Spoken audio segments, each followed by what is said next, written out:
I'm just going to say a quick hello to everybody. It's lovely to see you all here. Thank you all so much. I know it's not a Tuesday night, but it's a wonderful Thursday afternoon. And it's particularly special today. So I'm so glad so many of you could make it. I know a number of you really wanted to be here today. I got so many emails saying, oh my gosh, I've got to work or I've whatever. They're picking up grandkids from school and a number of other things. So some will be joining us as we continue to go on. But it's great to see faces here. It is such an incredible pleasure to have you here with us, It's been a Theresa. long and winding road to get here, hasn't it? Because we've been in Well, touch for a while. I'm so sorry about that. oh, don't you dare apologize. You have been producing and busy and leading all kinds of studies and helping so many people. I mean, it's amazing what you've been doing. Your background is gorgeous. I love the I spooky thought I'd green. bring a nightmare with me so that we can all deal with it together. Yeah, wow, this is amazing. This is Great. amazing. I've not been to a Zoom setup like this. I have no Wow. idea what it's like. So things have changed. And actually, this is why so many people recently had trouble getting in, Teresa. We had a wonderful guest already. And then people said, I can't get in. And it was because there'd been an upgrade and and either their system didn't manage it or whatever else. This looks very upgraded. I'm not familiar, and I use Zoom all the time. I'm zoomed out. I mean, but this Okay. is this is totally. I like it. I've got Oh, two. I don't know if everyone's got this. You can see yourself twice. oh. I'm in your grid, and then on the right, there's a big picture of me as well. It's No, you're way fancier than we are. We can see, thankfully, we can see you beautifully through the screen here. Teresa, do you oh, know what? I just want to tell you something because I came across it only recently. Do you see this lovely book, Celtic Celtic angels. Angels? Oh yes, Do yes. you know, I knew when my daughter had just met this gorgeous chap a few years ago, a number of years ago, because she's married to him now. And the first Christmas they were together, he gave me this book, and I knew Oh, he was the right guy, so because he knew me well enough absolutely. at that stage. If that, I concur. I Yeah, concur. If it we go. is. It's a gorgeous. Listen, for anybody out there, because most of us here are Irish, that's a super little book to get your hands on. Celtic Angels. And I learned so much more about our kind of folklore and mystery and, Yeah, it's pilgrimage side. dedicated. It was dedicated with for my love for all things Celtic. Yeah, but it's wider than that because it's saying the Celtic spirits in all of us as well. I do Yeah. kind of broaden it out, but it very much starts there. Um, It's yeah. fascinating and well worth a visit. And then your other two, I have, listen, I'm going to just show these at the moment. Oh, This I will go nowhere without. My Dreamer's Dictionary. It's absolutely lovely. A wonderful, what from A to Z, a wonderful mighty tome. And this one, at the moment, we're going through The Dream Cure, which is also a terrific book and full of wonderful wisdom and information. So, Teresa, tell us a little bit about yourself. When you were a little girl, did you honestly think that this is what you were going to be doing? Well, I had no choice. I was born into a family of traveling spiritualists, very alternative upbringing. So, dream decoding, consulting astrology charts, crystals, going to demonstrations of mediumship was my way of life. And this was in, the 60s and 70s, where it was certainly not conventional. But when you're born into it, you think that's all there is. And you Yeah. think that everybody believes that there is a spirit and a part of us that survives bodily death. You think every one of us is looking for patterns and signs and synchronicities. Every one of us, when they wake up in the morning, talks about their dreams because that's what I was brought up in. So it's kind of like I had no choice. It was what I was brought up in. But I was home educated and I was lucky enough to earn a place at King's College, Cambridge University, because at the time I was very much in love with the Christian message because that's what I was exposed to in the spiritualist church. And my dream was to be the first female priest, really, and to bring women into that. But when I went to Cambridge, I realized two things. First of all, that every religion is beautiful. And I became what so many people are today, spiritual, but not necessarily religious, but seeing the beauty in all of them. But I also realized that the way of the church, because I also spent some time considering my options in as a nun. That I was so drawn to that life because that's how I felt. But I also realized that that wasn't for me. But the academic rigor I had at Cambridge was incredible because it made me see the skeptical point of view and all other points of view. It also made me realize that I had been living in a bubble and not everybody thinks there are fairies and there are angels and there are spirits and astrology matters. It was tough to be in that environment. But it gave me an ability to speak to people who who are challenging you. And I to this day, I love talking to skeptics. I've gone on skeptics podcasts and everything to present the point of view of a believer. But also, it seriously challenged my own belief in spirituality and there being more to this life than meets the eye. And I guess the rest of my life, because I don't necessarily say I can see angels or I can talk to dead people like people I loved and trusted claimed they could. That's not been my experience. I experience it in subtler ways, as I believe we all do. But I guess the rest of my life has been trying to understand my own upbringing. Yeah. And and, the lovely, and working with scientists and neuroscientists along the way to see if there's any proof of what the data is. And what I'm finding is science and spirit are just so close now. isn't Close that wonderful? together. Your studies at King's College actually exposed you to a more, what would you say, academic field, which Academic, yeah. allowed you Uh, re and as often happens, they say if you love a subject, don't study it at degree level because it kind of takes the joy out of it, really, because it's so analyzed and picked apart and debated. So it was very challenging for me. It was a testing. I Mm, think a real testing. And at the time, I went in the 80s. Not many women there as well. I was at King's College, which was for Etonians go mm, there, and I was this sort of weird goth type, all in black, absolutely terrified because I didn't have the confidence of the people who came from wealthier backgrounds. I was very yes. lucky, actually. I always tell this story about to people that I knew I wanted to learn. I've always been very curious, and as I said, I did do my A levels via correspondence at a time when that just was not the done thing because I had to work as I was doing my A levels at the time. I applied to colleges of technology, of all sorts of institutions. Everyone rejected me because of my unconventional background. And on a whim, because I put it top, the UCAS form, I don't know if it's all changed. I just put Mhm. Cambridge at the top just for a laugh because I Yeah. thought, why not? They called me in. I remember getting a letter um, to have a chat, and the dean there must have seen someone who was trying to express themselves spiritually, coming from a very challenging, Yeah. poverty-stricken background, and thought, let's give them a chance. And I remember walking in there to the study, and at the time I was researching the Book of Job, which is the problem of suffering. And for literally Yeah. 3 hours, we talked about the Book of Job because I knew it line by line. That's how I'd been brought up. Yes. And then I was very surprised to get the offer a week later when everyone else had rejected me because of the unconventional wine different way. So I'm forever grateful to Cambridge really for giving me that opportunity. But when I went there, I don't think that there was a process in place for people from my kind of background. It was Yeah. harrowing. And I and spent you most of my time hiding in my room. you've opened the door though for so many. I've just thought it's quite interesting that it was Job that got you the place. Isn't Yes, that where that lovely because suffering. quote comes from about, it's in the middle of the night when men and women are sleeping that God whispers his Yeah.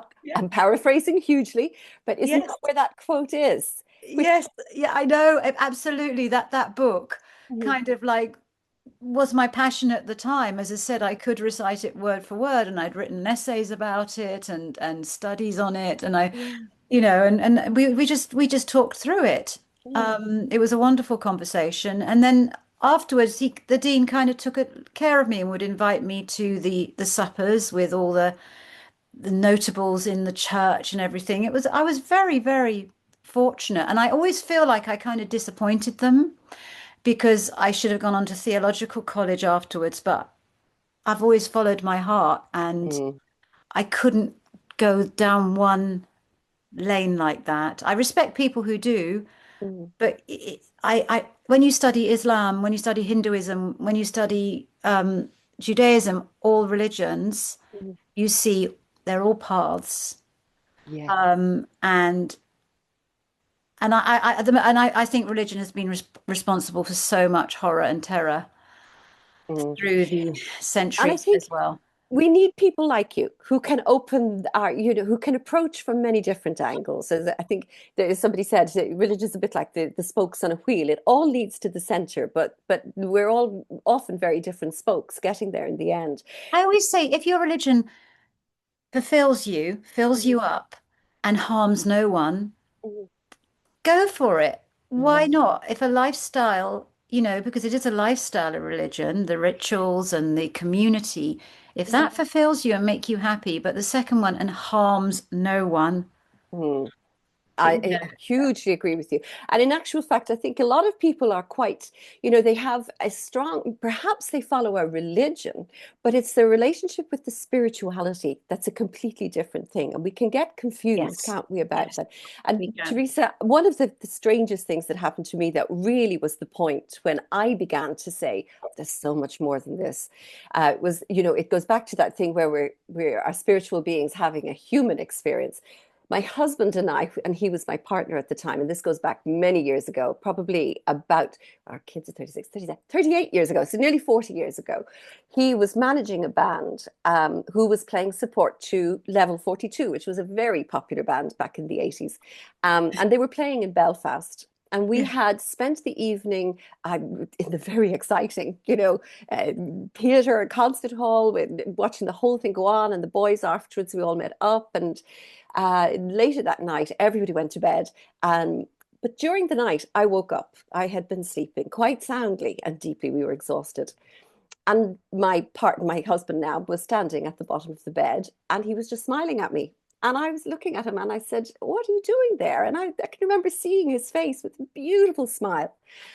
And he just kept smiling. And I said, "No, come on back to bed." And I patted the bed beside me. And he was in fast asleep in the bed beside me. And then I looked back, Um, and clear as anything, he was standing at the end of the bed.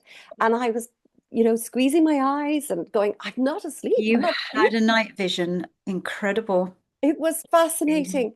And the Incredible. following morning, I said, "I spoke to you in the middle of the night." And he said, "I heard nothing." And he didn't even waken up when I tried to waken him up. So from that point on, I began to go, what was that? Who was that part of him? So can you explain to me what that is then? It's, I mean, it's his soul, it's his essence, it's his spark, which I believe every time we go to sleep, our soul is in the spirit realms. I truly believe that's the reason we need to sleep. We don't need to sleep to rest. I've worked with sleep and dream researchers and psychologists, and they research sleep, every aspect of sleep. They still don't know why we fall asleep each night, why we have to. It's sleep is an ultimate mystery, because it's not to rest because we fidget and move in our sleep, and our brain doesn't rest either because it's doing so much. So what is it all about? But what studies have shown is that when you remove the dreaming part of sleep, that's REM, rapid eye movement stage of sleep, it leads to increased depression and anxiety and swifter mortality, which for me is the reason we go to sleep. It's like plugging in our phone. We've got to reconnect with our soul. And Mm. sometimes in the sleeping state, our soul can Wan- potentially, you know, separate, Wander around. wander around. Yes, and but it can the tie that binds it to the body remains. It can't, as long as the body's living, that's there. But it must give you tremendous hope, actually. And this is very common, actually, to deathbed visions. I've done a lot of research that in hospices with nurses, healthcare workers who Mhm. have, and these are often people who are not even related to the person who's close to parting, but they have seen the spirit of the person watching over the body. And it's almost commonplace now in hospice. Some hospices, it's almost like this is what they see, this is what they experience. But we're still very much conditioned to dismiss it as hallucination. Mm. It's not, Mm. because the marker of hallucination is it makes you feel depressed and disorientated. Really. Your kind of experience, Tricia, had the opposite effect. It excited you, it gave you clarity, it gave you hope. Mm. Hallucinations do the exact opposite. Now, hallucinations are real as well, drug Mm. induced, alcohol induced, pain induced, but they tend to be very, very draining and Mm. exhausting and leave you completely low. on empty. Night visions and what you experience, and that's my marker at the moment. That's the Mm, proof to me it's real. mm. Whatever the scientists or psychologists say, if it gives you that inner shift, that clarity, that ability to see beyond the material to what truly matters, and what truly matters was your husband's soul, his essence, and his spark. For me, it's real. That's fascinating and really good for all of us here to hear because there is that marker. So many would worry about that. And I want to ask you a question very much about women when they come to this stage of life. I see we also have You sent me an Theresa. email about that, and actually, I'm thinking, oh, book idea. Should I tell my Yeah, partner? I'd love you to. And I wanted to know because we had Dr. Christian Northrup as a guest here Oh, wow. last year. What I was know she? she was lovely. I have spoken to her on the phone, so I've never seen her. Oh, What was she like? Because she's had a harrowing time, didn't she, during yes. COVID, where she was literally She was swallowed hounded up and spat out. Yes, yeah. out. Mm. How is she now? In She was wonderful, full of the she's centered in herself. She's so in tune with what she believes that that's what emanates from her. So we find it very kind of grounding and relaxing and reassuring. And one of the things that she said, which is really fascinating, and I think most of us here will have experienced, if not, we'll come across it at some point, was that at this either menopause time, midlife time, the second spring, or Saturn's second return, that the issues, the traumas, the wounds of our youth return for Yeah, processing so that we yeah. can move on.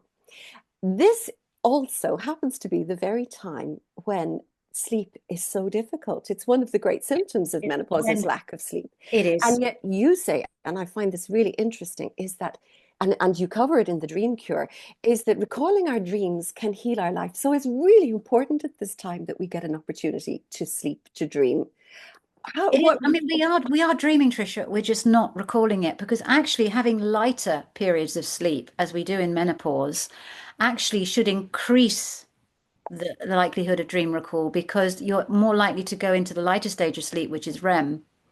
The ah, thing is, we're so stressed and anxious and worried about aging and all these things that immediately when we wake up, the rational, logical, anxiety-ridden, ego-filled world blocks out our recall. We're actually dreaming more than ever before. Your dreaming mind is doing undercover work when you're in menopause.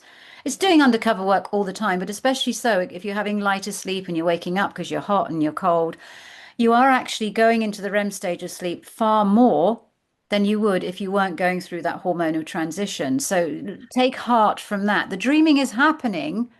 You're just not recalling it because you're waking up in the middle of the night and thinking, I've got to get back to sleep. I'm stressed. And what I would encourage, and I do that for any night waking, actually, whatever age anyone is, when you do wake up in the night, journal. Don't get stressed and lie there trying to go back to sleep. Write down how you feel. Some of the greatest ideas that have literally changed the world, scientific innovation, creative endeavors, have happened in those small hours of the morning when somebody's woken up or 2 or 3 a.m. And I very much believe that's your dreaming mind bursting with creativity and wanting you to wake up and write it down and think about what it's trying to tell you. So mm, just next time you have a night waking, don't get angry, feel blessed. mm, Your dreaming mind loves you so much, it's waking you up and it's wanting you to then tune into your body and try and get some dream recall. Because what you're dreaming about is very important for your personal growth. If you can't recall your dreams, because you have got out of the habit. It is a habit. mm, It's like everything else. It's like when you give up sugar in coffee or tea, it takes a while to adjust. It's the same with recording your dreams. You've got to get back into that habit. mm, Focus on how you feel because when you wake up in the morning or in the night, you're going to feel a different way each time. You may think, well, I feel hot and bothered and anxious all the time, but no, there's going to be subtle differences. And how you feel will have formed the emotional backdrop of the dream that you're having. So if you write down, I feel, and the nuances of how you sometimes that can trigger dream recall because the language of dreams is symbols and metaphors and associations, but it's also emotion. Hmm. It speaks to us through emotion. And what it tries to do every single night, it tries to send you a symbolic, and I stress symbolic, not literal, snapshot of how you are currently feeling and what your mindset is. And that is so important because we're all starting to become aware now that our mindset creates or attracts our reality. Perception is reality. And how we're feeling about ourselves and our lives, whether we realize it or not, whatever we tell ourselves in the day, you see, dreams don't lie. They show us the truth at night, what we're really feeling deep down about ourselves, where our fears are buried and everything. It's showing us that in a symbolic, artistic depiction. It's like painting a work of art or writing a poem for us. And that is so important because if you don't like what your dreaming mind is serving up to you on waking when you recall, Yes. priceless opportunity to course correct. Because the wonderful thing about your emotional mind and your mindset is you have choice. You really do. Your mindset doesn't happen to you, just as dreams don't happen to you. People think, oh, dreams just descend. They don't. You're creating them with your current vibe. Mhm. And all dreams are doing, like the Akashic records, I often compare them to that because I've written extensively about the dreams are like an Akashic records reading every night. You get an honest reflection of where you currently are with your personal and spiritual growth and the future, the potential future, because dreams do have strong precognitive elements that you are attracting into your life if you continue with that mindset. It's a Mhm. potential though, because if you don't like a dream, mindset that you're being shown, you can consciously during the day thought stop and change it in a different direction. It gives you the power of choice. And I wish people would stop thinking dreams happen to them. They don't happen.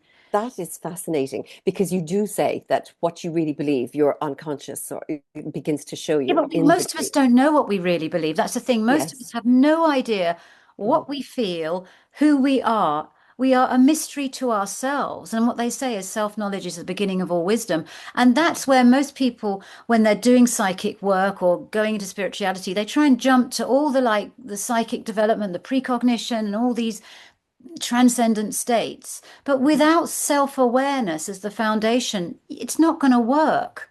You Mhm. first of all have to become aware of both your dark and your light sides and realize it's all part of the mystery of you and both need each other. Both are learning and growing off each other all the time. But during our waking life, because of the expectations of others, what we're told by others, how we're conditioned to jettison logic and reason all the time, and anytime an intuitive hunch comes or a dream recall, we think, oh, nonsense, random imagination. We don't pay attention to what our dreams and our hunches are trying to tell us about ourselves. Mhm. Mhm. Our dreams give us an honest snapshot of where we are with our self-awareness. And from self-awareness, that has to come first. Mhm. You need to add in a bit of self-care. Yes. And then when you've got those two firmly in place, the self-awareness, that everything you do, you're thinking about what am I learning from this? What does this say about me? What do I need to understand better about myself? And that's where dreams come in. Where do I need to take care of myself a bit better? Where do I need to stop being a reed blown in the wind? Where am I projecting my unmet needs onto others? This is where dream work can pinpoint and show you all these points. When you've got self-awareness and self-care, then you get the Holy Grail, which is self-belief. And I Mhm. now firmly believe, after decades of research I've done with psychics, mediums, psychologists, neuroscientists, that self-belief is psychic ability. Because when you believe in yourself, you kind of sense the future ahead of time. You know what's right for you. You can sense what other people are thinking. I Mhm. don't think there's any, when you see celebrated psychics, what they have is remarkable self-belief. They trust their hunches. Mhm. They listen to their dreams and they stick by them. And if their dreams, maybe they interpret them wrong or their hunches aren't proved correct, it doesn't phase them. They just think, okay, Mhm. lesson. Next time, I won't make that mistake. I'll know that that's an incorrect hunch. It's all learning. Yes. And it's And not being set back, not feeling set back when, your hunch hasn't played out or you got it wrong. You just learn from it. And of course, the best way to learn from it is exactly as you said, write it down. We forget very quickly these things, and sometimes you get glimpses. But if you at least write it down, it has an opportunity. I had a friend who was explaining a dream to me one day, and it goes to show that putting language on your dream actually almost answers it. She was telling me that she had dreamt her apartment was overrun with mice, and she said the thing was, she said that I at first I just thought they were friendly and cute. And then I realized that I was inundated with friends I didn't need. And as she was speaking, she just said she realized that part of why she wasn't moving on in her life was because she was trying to keep friends she didn't need happy. She was spreading herself Giving too too thin. much of herself away to others and Mm, losing a sense of herself and small things and thinking, oh, that's nothing. But actually, if you add lots and lots of small things up, they become a big thing. yeah. But mice are things that are cute, but they also can be terrifying to people. Mhm. And they suddenly appear. So that's a brilliant dream. Isn't the dreaming Yes. mind clever? And it Yes. speaks, and people say, well, why doesn't it just be more obvious? I often get that question. And I have to say, well, look, when you fall asleep and dream, you enter a different state of consciousness. It's different from waking consciousness. And it's a different language that is spoken there. And it is the universal, archetypal, ancient language that Stone Age people would have understood. It's the language of emotion and symbol, one thing meaning something else, a deeper meaning beneath the surface. We all used to be able to speak in this ancient universal language. When ancient man looked at the moon, they didn't see a planet, they saw a symbol of illumination, of mystery, of the feminine. It was a symbol for something else. So, what dreams do, it's the universal language that it speaks to us. And a simple way, and I never tire of saying this, so forgive me if I repeat it, but the best way to understand a dream is to think of it as a poem that you were given, say, in your English literature class at school, and the teacher said, I want you to analyze that poem. And you would read the poem, and initially it wouldn't make sense. And then you were taught techniques like symbolism, figurative language, metaphor, association. And gradually, using those ancient tools, you could actually have an interpretation of the poem that spoke to you personally.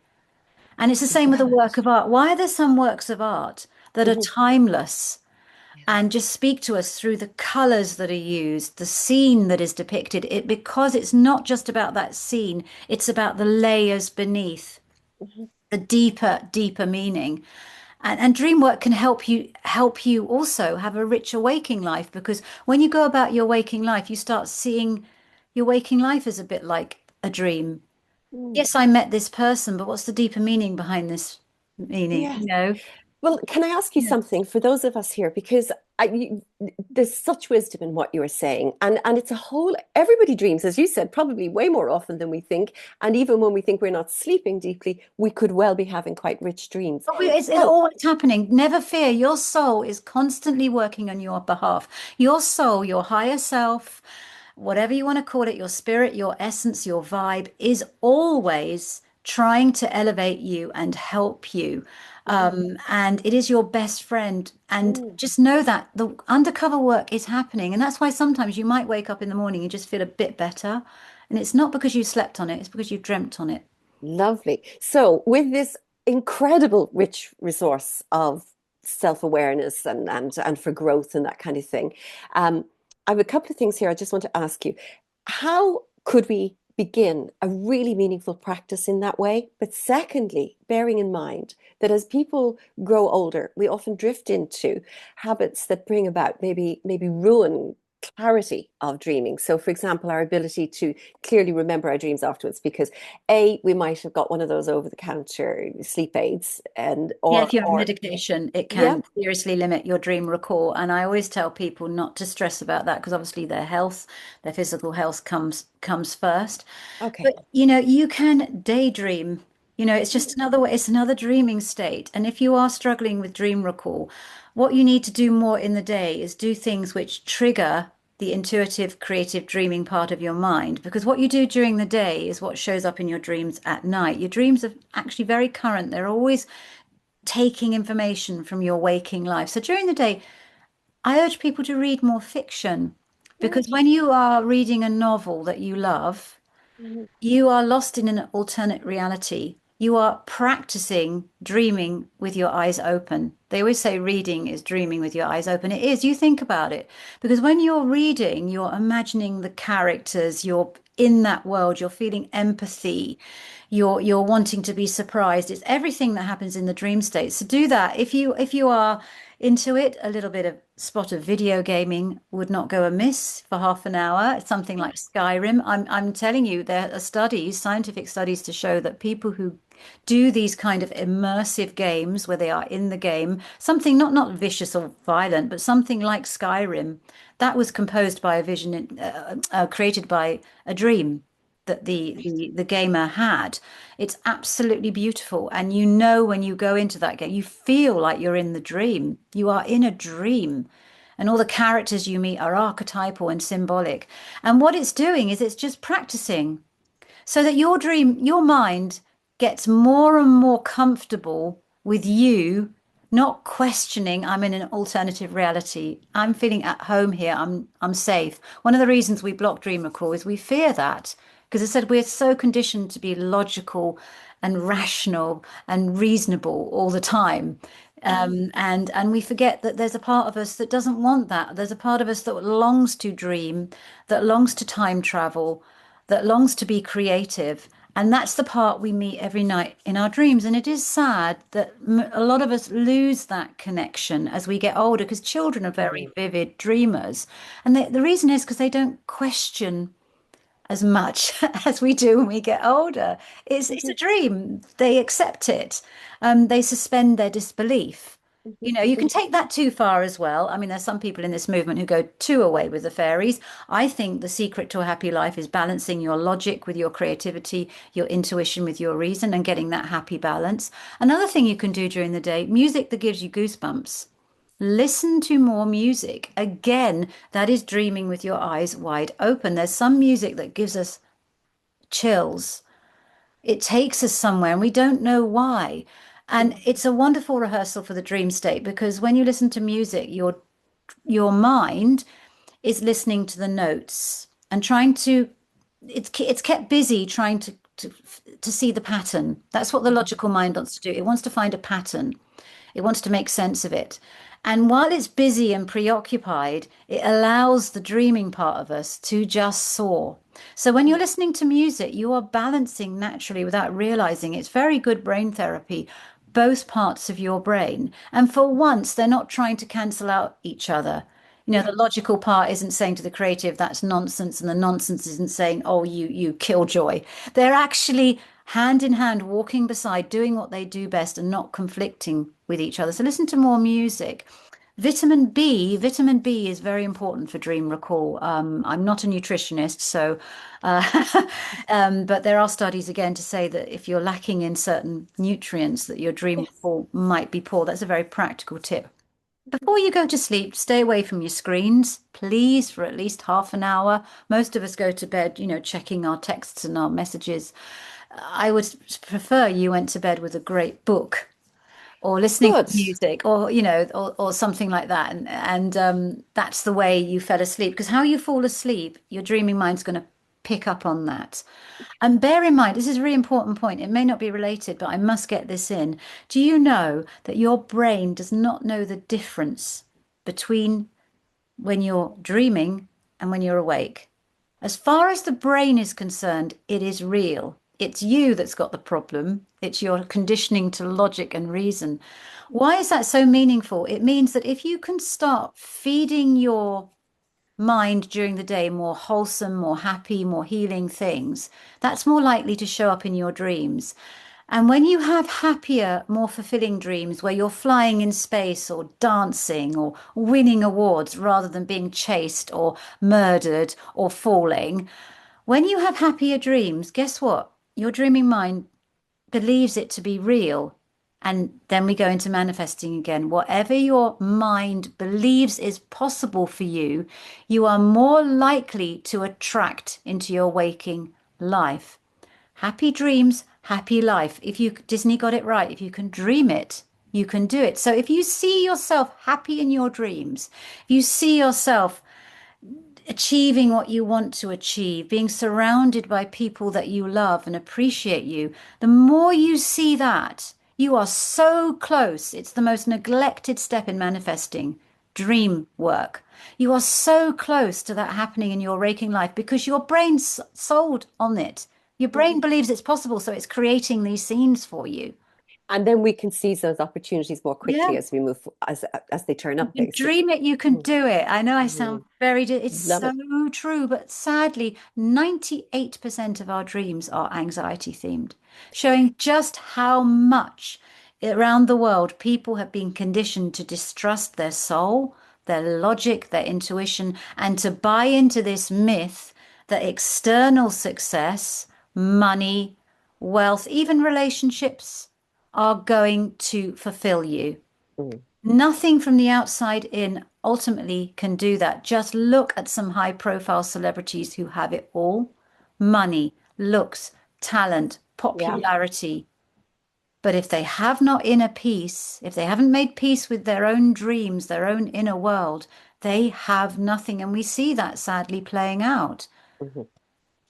We do in their relationships and in their, In, they need some to of them even, rehab and so much. Yes, yes. yes, what is going on there is because society doesn't teach us. And I'm on a campaign at the moment to get children from a young age, as I was, working with their dreams so that if they have Mhm. nightmares, they don't go into this fearful state of, it's happening to me. They understand they have choice Mhm. over indulging these anxious, toxic thoughts, and that these toxic thoughts don't define them. Mhm. You, Very you important. know, and I think dream work along with meditation, if that was just taught in schools, I think the world would shift a bit on its axis. But we're not taught that, maybe for reasons that, you can make more money out of someone who is dependent on something external, be it a drug or Yes, someone yes. telling them what to do, or the belief that they won't be happy unless they're happily married with so many children or whatever, or they're a certain dress size. Mm. That's where the money's made. We're Isn't it? chasing this illusion, Yes. and it breaks my heart. And But we need to waken up to that actually and yes, not drift into it. So that's why we need to be dreams are trying wide to tell you awake. that every night. Look, there's a world, an infinite world of possibility within you. Mhm. I mean, it's better than any Netflix.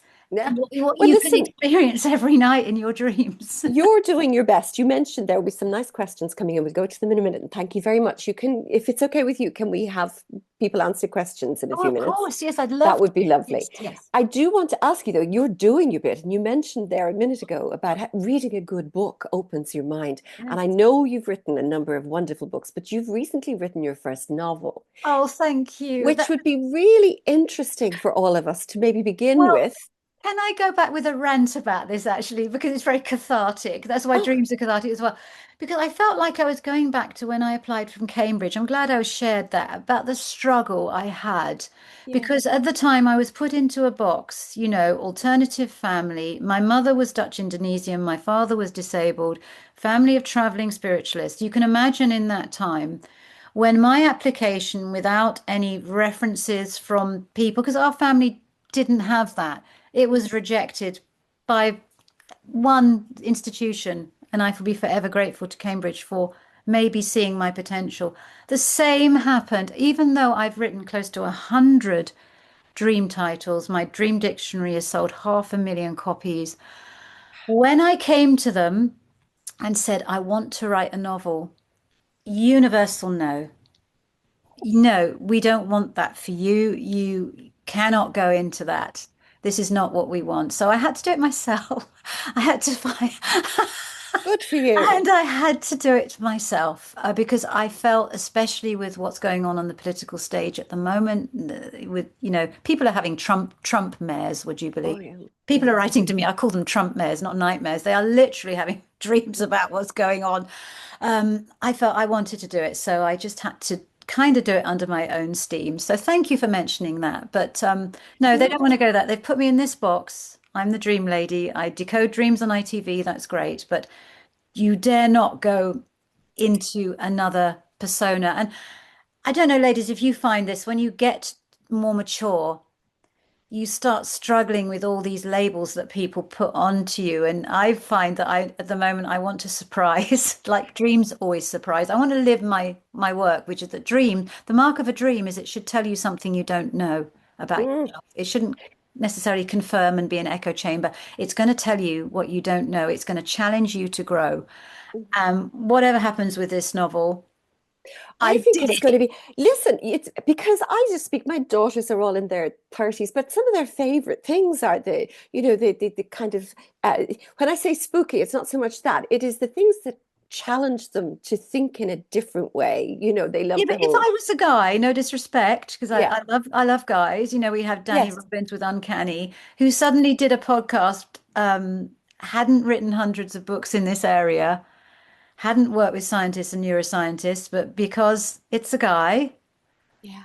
gets, now he, Ah, you know what I mean? yes, And yes. I bless him. He's actually a lovely person and it couldn't happen tonight. What I mean is that sometimes that you can be the right person for something Mm. but the opportunity doesn't come your way because again people are conditioned to look for stereotypes and to go with what they feel that is acceptable. Like nobody wants to maybe hear about ghosts from someone like me, but they would like the trendy young guy, Mm. and you see that on Instagram as well. You have all these like gurus suddenly springing up. But this I, is something I I'm love about this concerned. age, Yeah. Theresa, is that we are given an opportunity to reinvent ourselves, to become the thing that we perhaps, Yes, to but we have return to to do the it under our own dreams. steam. And Yes. there are people I say like Christiane Northrup you had on. Mel Mm, Robbins is doing her thing, or mm, she gets criticism, but there's still, and I don't know if in the UK we're still very traditional here, still I very hope we're, much. listen, we need people like you to shake us and rattle us. I I'm mean, doing my best. a number of our lovely ladies in this group have reinvented themselves very successfully Good. in ways, and this is very much a part of what we are doing here with it. So Well, the the Tuesday second Night half Club. of life is actually the most exciting. I'm actually, and Yes. Jonathan Swift always said, no one who is wise wishes to be younger. I really get that now, not when you're going through the throes of menopause, because it is the hormonal changes are very difficult for some Mm. women. But when you get on the other side, you're almost like you're a child again, aren't you? And Absolutely. Well, you can just sort of be you and you don't care. that's the gift. But tell us a bit about Nightborn. The main character is fascinating. Tell us a little bit, just a little too. Well, she has different colored eyes, one blue and one brown, and she spends her life hiding that from everyone. Hiding it's basically a metaphor for her true identity. And actually, if you're into Jungian analysis, the book is really a crash course in dream decoding and individuation. Yes. And it's a wild and crazy a plot, no plot spoilers, but it's literally the fate of America that is in her hands at the end.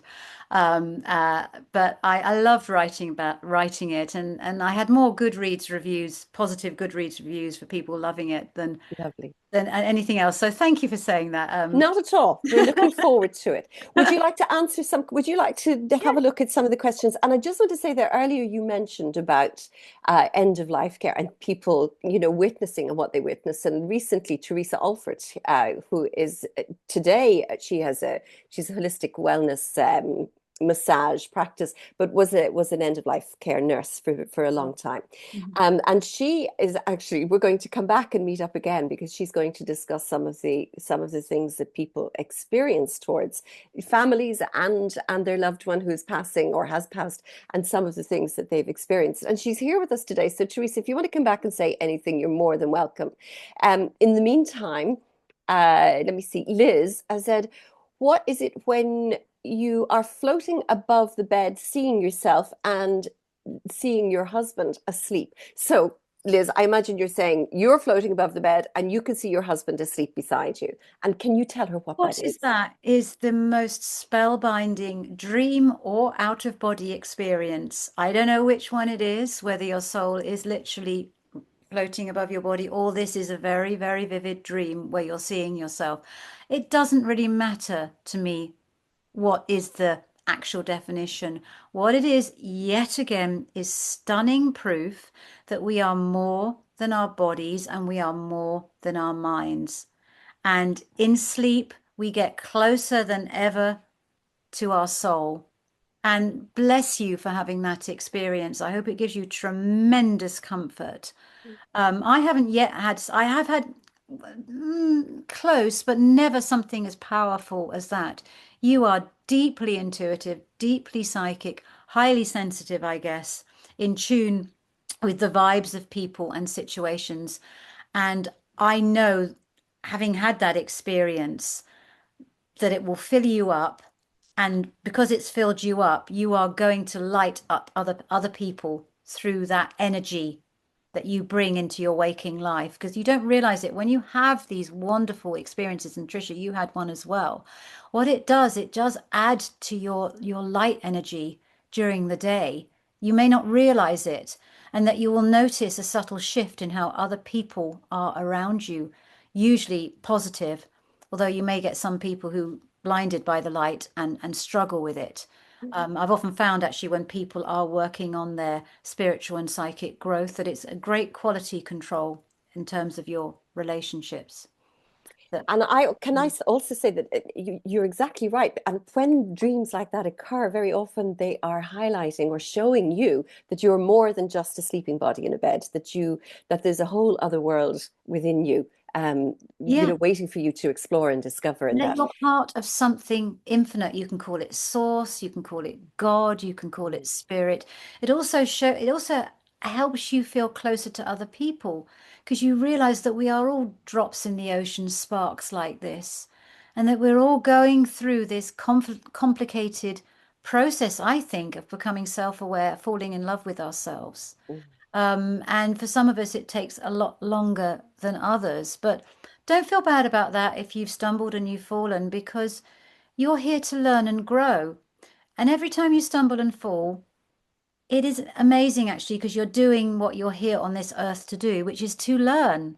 You're Mhm. not here to just float through life and get everything right, because you're not going to grow. I think the meaning of our life is in constant evolution and growth. And if you speak to mediums and psychics, they will repeat that even on the other side, the learning is infinite. In spirit, a lot of people who have passed, Wonderful. they're super busy. That's often why we may not feel them around them all the time. They're doing their thing on the other side. They're learning and growing too and evolving. It's Um, fascinating. yeah, Fascinating, because that is true. Sometimes we don't feel them around us, and you could be so right. There's a lot more work going on, they're and busy. we must. They're busy. They're busy. We keep our eyes and ears open But as for them, far as though. they're concerned, you'll be together again in a heartbeat. Heartbeat. Time Yeah. doesn't exist in spirit. Mm. There is no time. We have this addiction to linear time because that's how we mark it. It's what our human brains can accept. Mm. But there is no concept of time. We will be together again in a heartbeat. Beautiful. That actually brings a lot of comfort. Some more questions, if that's okay, Teresa. Katie Hamid is saying, "What do lucid dreams mean, or what are they trying to tell us in waking life?" Lucid dreams are reminding you that you are the ultimate manifester of your life. Remember what I said, if you can dream it, you can do it. Priceless opportunity in a lucid dream. If you are conscious in a dream, you are aware that you're dreaming. For goodness sake, do something amazing in that awareness. See yourself happy and fulfilled. Go to places that you long to visit. Be the person you dream of being. Mm.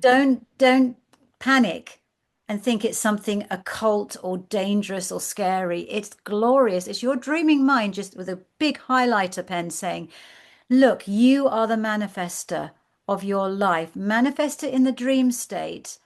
Then your brain's going to believe it. When your brain believes it's possible, anything is possible. Most of us don't have that level of self-belief. We have been taught, for whatever reason, to distrust ourselves constantly over and over. And you may have people in your life who are always second guessing you as well and encouraging you not to trust your instincts.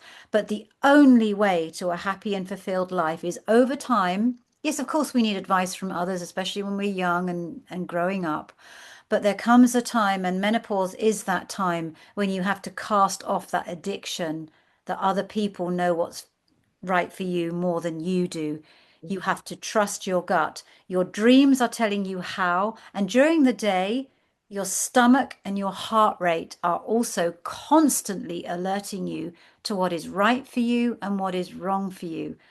Don't disconnect from them. your gut wisdom and your heart wisdom, they know the future Mhm. that you should be heading towards, the potential future that is in line with what your soul wants.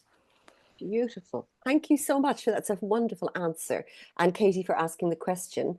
Christine, why am I so exhausted when I wake up having dreamt all night? Oh, first of all, it's not the What are you dream. up to?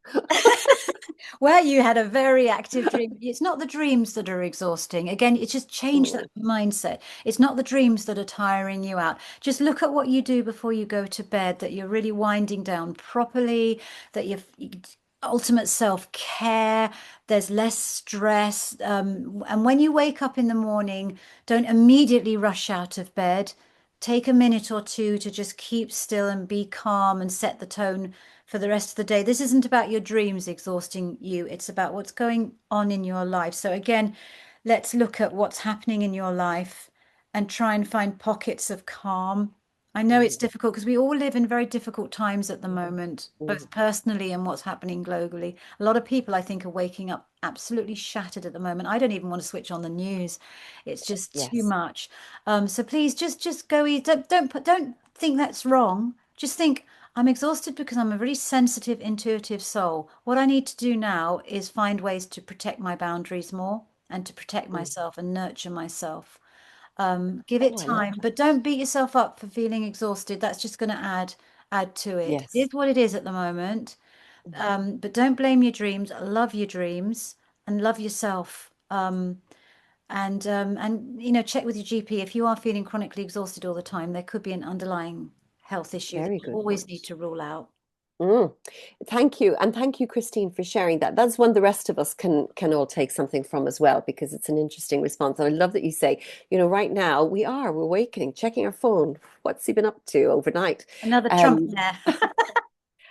another Truth Social tweet or something. Trump Um, mayors. I think that's gonna be a new thing for the dream. How are you having Trump mayors? oh yeah, we could, yeah, the new book.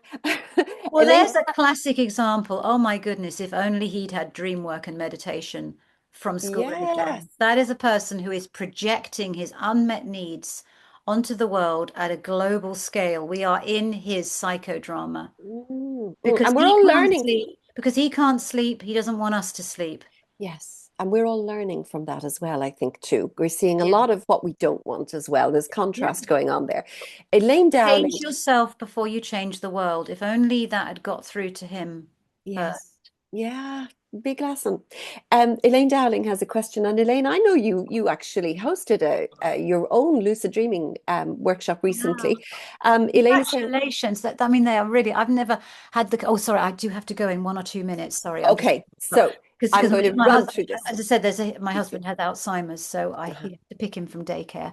And So I yeah, really appreciate, we all do, that you were but here for that. a lucid dreaming workshop. Wow, He wow, did that, wow. I've yes. never had the courage to. I've done little talks and things, but not a workshop. Go you. This is Yeah. real wise woman power. I love it. Please do She more. really is. I look at the smile on her face. She's saying, I overheard my 7-year-old grandson explaining that to his younger brother that his dream was only what was going on in his day and not to be upset by the dream. And he is 7. Well, he has his grandmother's wonderful genes. There's That wisdom is for you. wonderful. But as long as he doesn't say just a dream, because that's another thing we don't say. It's never just Okay. a dream. This is a mirror, a really helpful psychological, spiritual mirror to really help Thank you. you. It's your inner therapist and much cheaper than a real one.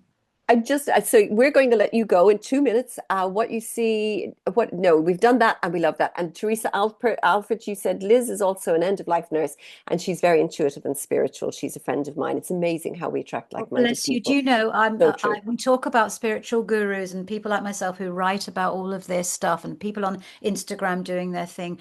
I, especially with what I'm going through now with my husband's Alzheimer the last 7 years, Mhm. the care workers, the end of life workers, the doctors and the nurses, they are the shamans. They are the healers. They are the ones that people like me should sit at the feet of, not the. Theresa, you are, yeah, and I'm going to let you go now because I deeply, deeply appreciate it. I truly believe that I restored my faith in human nature because when you're not in touch with that world, you don't Yeah. see their empathy, their compassion.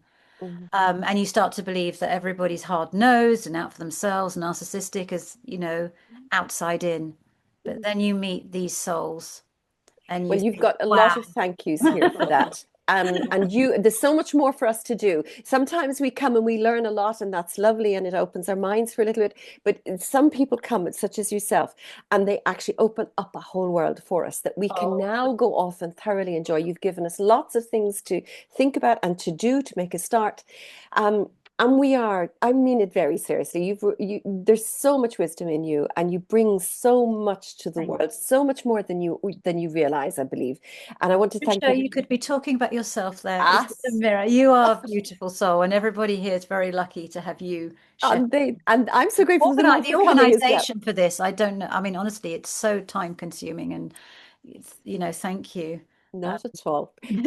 We will let you go, and Thank thank you. you So very, very much indeed, actually, and the wish you the state of best the of luck. soul in dementia, that is a question I'd love to debate with you ladies.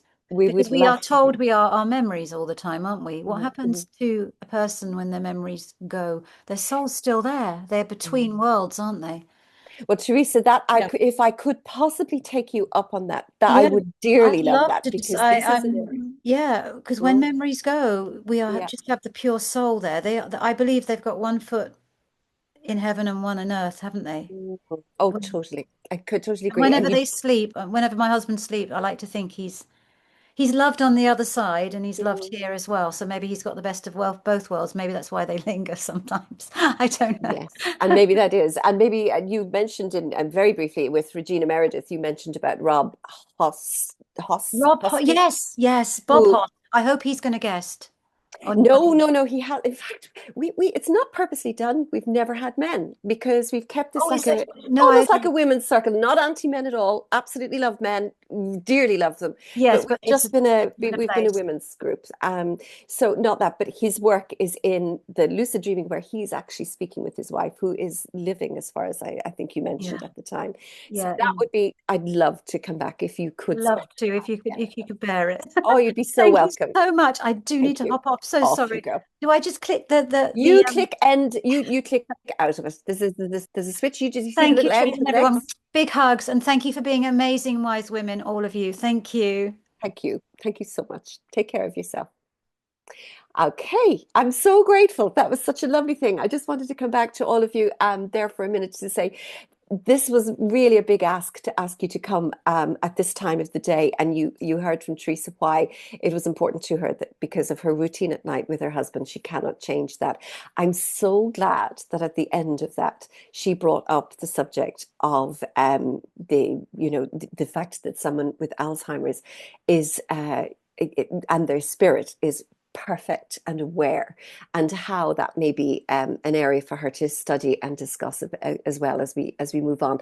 She had quite a deep discussion about that on another program, and I actually didn't in the end want to broach it with her today because I felt it was too big, and I also felt that it was something that I feel that it would have been better for her to volunteer rather than probe something so personal for her. So I hope that you all understand that, but I'm definitely going to get back to her and ask her to come back to us again. Thank you so much, every one of you, for being here, for your contributions, your questions, your presence. Desperately, really felt because when someone like Theresa comes on, to know it's not just a podcast. There are real people with real stories and interests and understandings and points of view of their own, and that's very precious. The energy of that comes through the screen. It's part of what is going on here. So thank you very much, everybody. Do you know what? I'll just do three cards before we finish. Um, and then I let you go, but thank you so much for being here. So if you'd like to think of 1, 2, and 3, and we'll go with it now. This is from Kyle Gray's Angel Guide deck. I'll show it to you. Kyle Gray's Angel Guide deck. And 1, 2, or 3. Actually, Theresa has her own deck of cards as well. Okay, the first one is Holy Love. I'm not even going to interpret that for you at the moment. If you can see Holy Love, and what I'm picking up with this is deep, authentic love for yourself, soulful nourishment and self-care. If you're number one, this is calling you to soulful nourish and self-care. Holy love. And holy, WHOLLY, I'd like to put in there as well.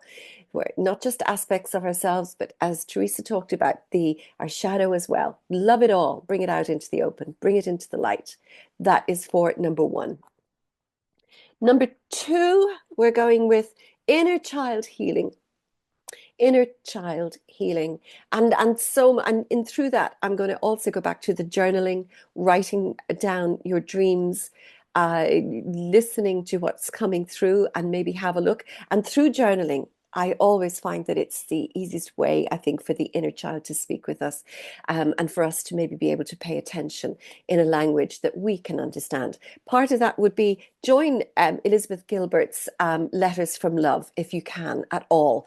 It's totally free and it's a wonderful journaling guide. Letters from Love, Inner Child Healing. Totally. Again, another card that represents all aspects of our being.